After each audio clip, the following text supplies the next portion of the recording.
दोस्तों, किन्नरों की दुआ में बहुत शक्ति होती है। अगर वो किसी के लिए सच्चे मन से कामना करते हैं तो माना जाता है कि वो पूरी अवश्य ही होती है। लेकिन क्या आप जानते हैं कि किन्नरों की उत्पत्ति कैसे हुई है? एक समय की बात है, देवर्षि नारद नारायण का उच्चारण करते हुए वैकुंठ लोक को पधारते हैं। नारद जी को देख करके भगवान श्री हरि विष्णु कहते हैं कि हे देवर्षि, पधारो, वैकुंठ में तुम्हारा स्वागत है। आज अचानक ही वैकुंठ में आने का क्या प्रयोजन है? अवश्य ही कोई महत्वपूर्ण समाचार लेकर के आए होंगे। नारद जी कहते हैं, हे प्रभु, मेरा प्रणाम स्वीकार कीजिए। आप तो सब कुछ जानते ही हैं, फिर भी अनजान बन रहे हैं। इस ब्रह्मांड के कण कण में आप ही का वास है, मेरे भीतर भी आपका ही वास है। आप भली बात जानते हैं कि मैं आपके पास किस प्रयोजन से आया हूँ। भगवान विष्णु कहते हैं, हे नारद, मैं अवश्य ही जानता हूँ कि तुम्हारे मन में क्या चल रहा है और आज तुम मानव जात के कल्याण के उद्देश्य से ही यहाँ पर आए हो। इसलिए तुम्हारे मन में जो भी शंका है निसंकोच होकर के पूछ लो। नारद जी कहते हैं कि हे प्रभु, यदि आप आज्ञा दें तो मैं आपसे एक प्रश्न पूछने के लिए ही आया हूँ। हे प्रभु, ब्रह्मदेव ने सृष्टि की रचना करते समय स्त्री और पुरुष का निर्माण किया था और दोनों को ही एक दूसरे के पूरक बनाया है। किंतु हे प्रभु, किन्नरों की उत्पत्ति कैसे हुई है जो पूर्ण रूप से न पुरुष हैं और न स्त्री ही हैं? भगवान विष्णु कहते हैं, हे देवर्षि, आज तुमने उचित ही प्रश्न किया है। तुम्हारे इस प्रश्न का उत्तर महाराज सुदुम्न की कथा में छिपा हुआ है। देवर्षि कहते हैं, हे प्रभु, महाराज सुदुम्न कौन थे और उन्हें किस कारण से स्त्री का शरीर प्राप्त हुआ था? कृपया आप मुझे महाराज सुदुम्न का इतिहास विस्तार से सुना दीजिए। पूर्व काल की बात है कि पृथ्वी लोक पर महाराज सुदुम्न नाम के एक राजा राज्य किया करते थे। वे बड़े ही पराक्रमी, धर्मपरायण, सत्य धर्म का पालन करने वाले सूरवीर और जितेंद्रिय थे। उन्होंने अपने कर्मों से कुल का बहुत गौरव बढ़ाया था।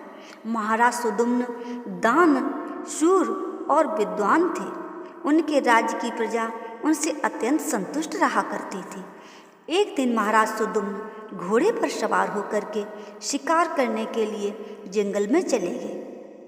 उनके साथ सिपाही और कुछ मंत्री भी थे। महाराज ने अपने कानों में कमनीय कुंडल पहने थे।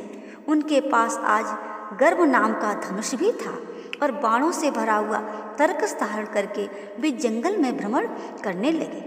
उसी जंगल के पास एक कुमार नाम का जंगल था जो बहुत ही सुंदर दिखाई पड़ रहा था। वह वन दिखने में तो अत्यंत सुंदर किंतु भयभीत करने वाला था। उस वन में भगवान शिव की माया फैली हुई थी, जिस कारण से वह वन पृथ्वी पर स्वर्ग की तरह प्रतीत हो रहा था। अनेक जंगली पशुओं की ध्वनि दूर दूर से सुनाई पड़ रही थी, जिससे सुनकर के राजा का मन सुख की अनुभूति कर रहा था। कोयल पक्षियों की मधुर ध्वनि कानों में पड़ने से महाराज सुदुम्न अत्यंत प्रसन्न हो रहे थे। जैसे ही महाराज सुदुम्न ने कुमार नाम के उस जंगल में प्रवेश किया, उसी क्षण उनका शरीर स्त्री रूप में बदल गया। महाराज का घोड़ा भी घोड़ी के रूप में बदल गया। उनके साथ आए हुए सभी सिपाही और मंत्री भी स्त्री बन गए। अचानक हुए विचित्र बदलाव को देख करके महाराज और सभी सिपाही आश्चर्यचकित हो गए और चिंता में पड़ गए और वे मन ही मन सोचने लगे, ये क्या हो गया? महाराज सुदुम्न अपने स्त्री रूपी शरीर को देख करके बहुत दुखी होकर के लज्जित हो गए और अपने सिपाहियों से कहने लगे कि ये हमारे साथ क्या अनिष्ट हो गया है। हम सभी अचानक से पुरुष से स्त्री कैसे बन गए? अब हम क्या करें? स्त्री का शरीर लेकर के हम घर को कैसे जाएंगे और कैसे मैं राज्य का संचालन करूंगा? हमारी प्रजा हमें देख करके क्या कहेगी? नारद भगवान विष्णु से कहने लगे कि हे प्रभु, आपने ये बड़े आश्चर्य की बात कही है। देवताओं के समान तेजस्वी राजा सुदुम्न को स्त्री का शरीर कैसे प्राप्त हो गया? इसका क्या कारण है? कृपया बताइए। उस रमणीय वन में राजा ने ऐसा कौन सा कार्य कर दिया जिससे उन्हें स्त्री का शरीर प्राप्त हुआ? कृपा करके विस्तार से बताइए। तब भगवान विष्णु कहने लगे कि इसके पीछे भगवान शिव ही की माया थी। भगवान शिव की माया से ही महाराज सुदुम्न को और उनके सिपाहियों को स्त्री का शरीर प्राप्त हुआ। इसलिए अब इसे ध्यान से सुनो। एक समय की बात है, भगवान शिव और देवी पार्वती इसी वन में एकांत में विहार कर रहे थे। तभी सनकादिक ऋषिगण अपने तेज से 10 दिशाओं को प्रकाशित करते हुए भगवान शंकर के दर्शन करने के लिए उस वन में आ गए। सनकादिक मुनियों को किसी भी प्रकार का बंधन नहीं है। वे बिना आज्ञा लिए किसी भी स्थान पर कभी भी आ जा सकते हैं। फिर जब वे चारों मुनि भगवान शंकर के दर्शन के लिए उस वन में आ गए तो उन्होंने देखा कि देवी पार्वती और भगवान शिव एकांत में विहार कर रहे थे। सनकादिक मुनियों को अचानक से उस स्थान पर आता हुआ देख करके देवी पार्वती अत्यंत लज्जित हो गई। देवी पार्वती तुरंत भगवान शिव से दूर होकर के खड़ी हो गई। जब उन चारों मुनियों ने देवी पार्वती और शिवजी को एकांत में विहार करते हुए देखा तो वे तुरंत ही वहाँ से लौट करके नर नारायण के आश्रम की ओर चले गए। जब भगवान शिव ने पार्वती को लज्जित होकर दूर खड़ा हुआ देखा तो वो कहने लगे कि हे प्रिय, तुम इस प्रकार से लज्जित क्यों हो रही हो?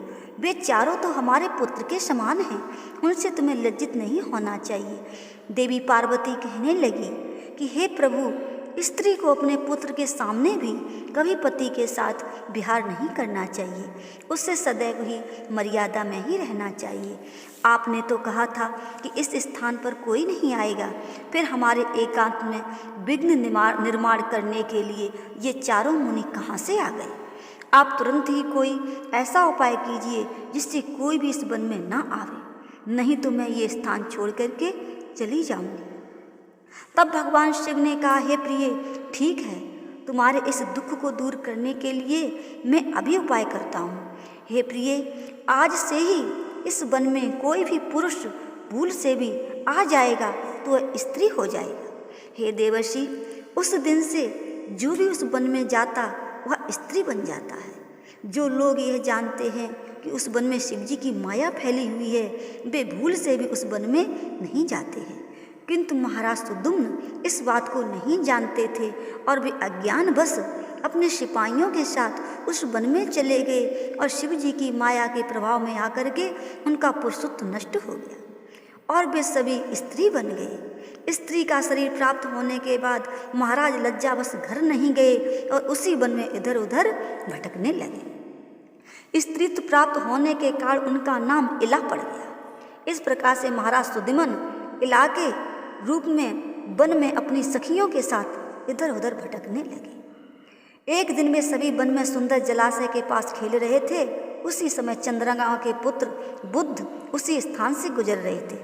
अनेक स्त्रियों के साथ भ्रमण करती हुई उस युवती इला को देख करके चंद्रमा के पुत्र बुद्ध पर मोहित हो गए।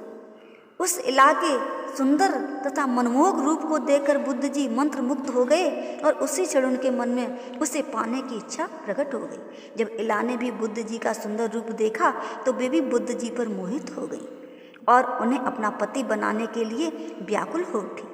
इस प्रकार से इला और बुद्ध दोनों ने एक दूसरे को देखकर अपना प्रेम प्रकट किया। परस्पर अनुराग के कारण उन दोनों ने विवाह कर लिया और कुछ दिनों में उन दोनों के बीच संयोग हुआ। फिर बुद्ध के इला के गर्भ से एक संतान को उत्पन्न किया जिसका नाम पुरुरवा रखा गया, जो आगे चलकर चक्रवर्ती सम्राट हुआ। पुत्र को जन्म देने के बाद इला उसी वन में रहने लगी। फिर एक दिन इला अपने पहले के पुरुष रूप को याद करके चिंता करने लगी।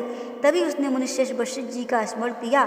इला के द्वारा स्मरण करते मुनिवर वशिष्ठ जी उस स्थान पर प्रकट हुए। मुनि वशिष्ठ जी इला से कहने लगे, हे देवी, आप किस कार्य से दुखी हैं? यदि कोई गोपनीय बात ना हो तो तुम मुझे तुम्हारे दुख का कारण बताओ।